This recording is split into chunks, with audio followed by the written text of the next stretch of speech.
You don't need a new personality. You just need to stop filtering out the one you already have. Because you might filter yourself too much already, to the point the real you is not even there anymore. And by the end of this video, you're going to understand why that filter exists, how to shut it off, and start feeling like you again. So you can start showing up as you, even in the places that once shut you down. Take my buddy Sam for example. When he's with his friends, he's the funniest guy in the room. Bro's got jokes, roasts, goofy dance moves, and just the right amount of childhood trauma. But you put him in front of his family, and suddenly he gets an instant change of emotional state. He almost looks monotone, like a black and white version of his real self. See, Sam's dad is an alcoholic. So growing up, whenever Sam made fun of his brother during dinner time or made some goofy jokes, it always ended with his dad acting up and Sam going to a different room to cry. This led him to retreat inward from expressing himself. After a while at family dinners, he would be thinking, say something smart, ask about mom's day, compliment the food, but nothing would come out. He'd just have a forced smile like he's being held hostage at the dining table. He's 28, but every time he's around his father, it's like his internal emotional state rolls back to childhood. The moment he tries to speak, his brain flashes, potential punishment detected, shut it down, because his brain remembered the beatings he got for being funny.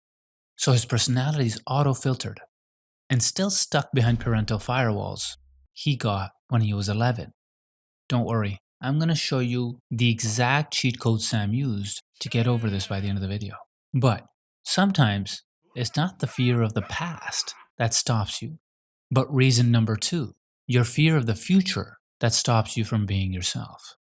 Like Jamie on his first day of work. The version of Jamie that got hired was the fun Jamie. He's charming, energetic, and funny. That guy can make a whole room laugh when we're hanging out. But the guy who actually showed up was a whole different version. Office Jamie. Let's just say if both versions met, Fun Jamie would roast Office Jamie to tears and give him a wedgie. For Office Jamie, headphones were always on and his eye contact was always off. He was like an extra in a movie, with just 3 lines. Looks good to me, works for me, let me get back to you on that. That was the most he ever said to his colleagues. And the crazy thing is, it's not because he's shy, right? But my guy was just terrified. He was afraid that if he spoke like himself, someone in the office would go, yeah, we regret hiring this clown. So every time he was about to speak, his brain's social radar went hyperactive. Try to avoid any fumbles. And his brain would turn into a scared flight attendant and say, okay, dear passenger, this is not a drill. Please remain seated. Don't make jokes. Don't smile too hard. And whatever you do, just don't be yourself, because that never ends well. He was afraid of being too much, and that fear edited his personality into a perfectly nice, polite man with a personality like a bowl of cornflakes. Then there's problem number three. Sometimes your personality disappears because you become too emotionally flatlined. This is what happens as a reaction to when your emotions fluctuate too high or too low for any reason, good or bad. Like my friend Sonia. She's warm, hilarious, and cries every time she watches Finding Nemo, like a full breakdown over a cartoon fish. So yeah, she feels. But only when it's safe and predictable, like fiction. But it's a different story when it comes to real life. Like when she met this guy on Hinge. They had great chemistry. They were texting all week, with cute banter, emojis, and the whole maybe this one's different delusion. Then came the date. 10 minutes in, the guy asked, so, do you think you like me? She looked at him with an emotionless, cold, and very neutral look and said, I don't know. See, the issue is, Sonia did like him. That wasn't Sonia's real answer. That was a bug in her brain's OS. This happened because in her last relationship, every time she spoke, it turned into a fight. So her brain learned to shut up first and not ask questions. So now, whenever her emotions fluctuate, where she feels really good or really bad, her brain quits automatically, like an old app crashing in the background. Now her mood doesn't show too many highs or lows, and she doesn't want to feel too happy or sad. She somehow disconnects, a little numb from feeling too much emotion. In a way, it's like her whole personality is stuck on airplane mode. But if this is not the case for you either, And the fourth problem is the opposite of that, being trapped in an identity role. When you're so on for everyone else, you forget how to be human yourself, and you get trapped in a role that you created. My guy Ray, for example, he's calm, stable, and always there for his friends, basically a group's therapist. But then one day he needed help. He wanted to ask, but he felt like it's the wrong thing to do. His brain kept telling him that he was supposed to be the guy that helps, not the guy that asks for help. But he went against that thought and sent one message to a friend: I'm kinda not doing great. All he got back was, nah, you're fine. You always bounce back. That's when Ray realized something brutal. He'd been the go to helper for so long, people just forgot he might be human too. So now he was stuck, trapped in a role where he can give support, but God forbid he needs any. And every time he wants to open up, his own reputation shuts him down. He built the therapist chair, and now he can't get out of it.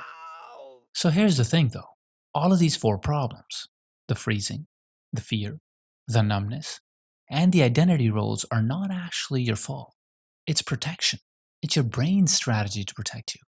Every time you got hurt, your brain took notes and adjusted to help you cope. It flagged the threats, and the inner narrator started rewriting your story until your personality became less of a person and more of a pattern that was designed to keep you safe. And that pattern became your default setting. But safe isn't the way to live life, is it? So here's a cheat code to solve all of these. And that secret is something called micro deviations. They are small intentional actions that go slightly against your usual habits, patterns, or social conditioning. They're subtle shifts, like saying what you actually think in a conversation, standing a little taller than usual, or wearing something you wouldn't, but like, even if it stands out. For example, in the above cases for my friends, those tiny shifts might look like this: Sam finally saying, hey, dinner's actually nice, when he leaves his parents' house. See, it's a small shift. He did it after he left his parents' house, not in the middle of it and throwing a full blown joke, which he's not used to. Again, micro. Sonia telling her next date, I love Finding Nemo. Can we watch it together? Because it's a small enough micro deviation that can help her to feel safe again in a comfortable environment. Ray texting back his friend and saying, no, bro, seriously, I need to talk. These micro truths may feel small, but they can feel scary. And they're literally rewiring your brain one little step at a time. Each time you say something a little more honest, your brain registers a new input, and that triggers neuroplasticity. You're building a new pathway that says it's safe to be myself. Now, the key thing is to not pick deviations that are too big. Only pick deviations that are a little challenging. And here's where it gets wild. Scientifically, your amygdala, the part of your brain responsible for detecting threats, starts to update its script. Instead of ringing alarm bells when you show up authentically, it begins to say, oh, we didn't die from that deviation. That was okay. And over time, your autonomic nervous system, which controls your stress and safety responses, shifts out of fight or flight and into something called ventral vagal state. This state is the calm, connected mode where you feel safe in your body, voice, and your true personality. It allows you to express yourself by pushing your filters aside.